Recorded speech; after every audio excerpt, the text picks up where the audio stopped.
Because I don't want to be a cash cow sucker to the establishment of pharmaceutical companies and victimized for-profit insurance companies. Okay, So if you can, let's go there. No, let's go there because sure. Jay Rothman is watching right now. We go for it. Talk to me about that. Talk about food and it being a medicinal and these and go for that.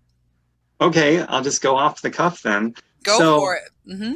So yeah, the most common way that we interact with the earth is we grow stuff. So you fly in an airplane, you look out the window, especially if you're over the Midwest, and you see endless fields of stuff that we grow.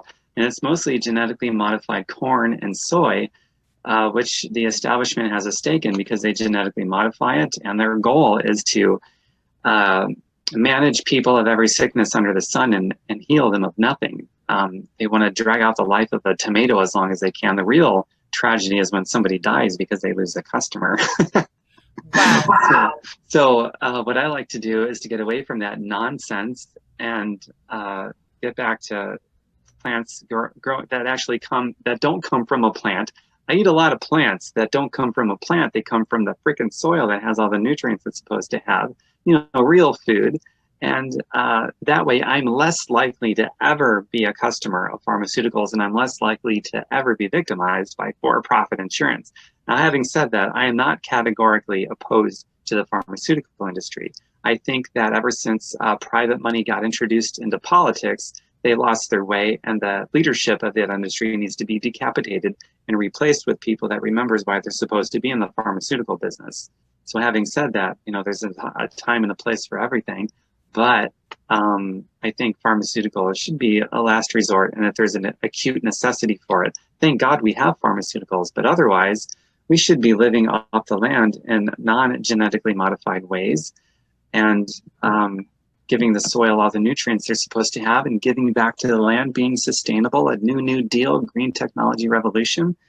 And because seriously, who in their right mind wants to be a cash cow sucker to pharmaceutical companies whose only goal is to manage your sickness and cure you of nothing?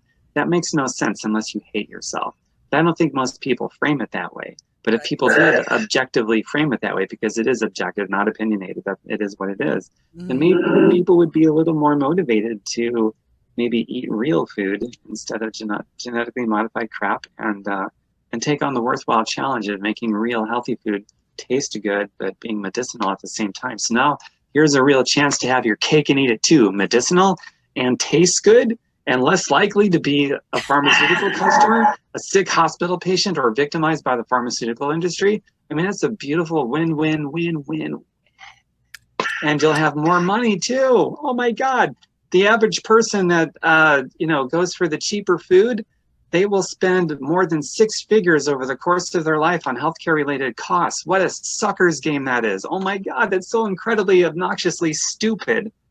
So, well, yeah, and I'm going to agree with you on every single count, but the word, stupid is more like, uneducated.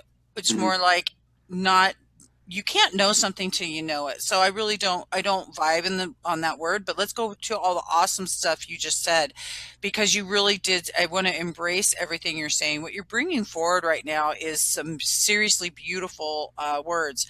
And to go back on the agreement versus disagreement, I make a distinction between behavior of people and the people themselves. So I think everyone has an internal genius inside of them. Very few people tap into it. So people behave extremely obnoxious and stupid and self-absorbed. We tend to do that. Yeah, but okay.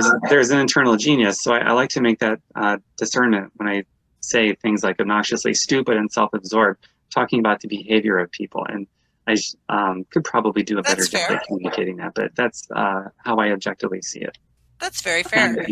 And also, here's this.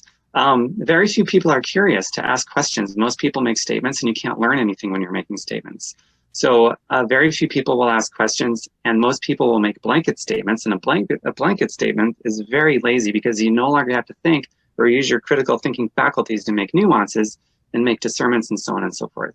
And so a lot of the people are, from my observation, are very mentally lazy, which causes them to make excuses and blanket statements so they no longer have to think or search for answers. Therefore, they're behaving obnoxiously stupid and self-absorbed, not tapping into the genius that is inside of them.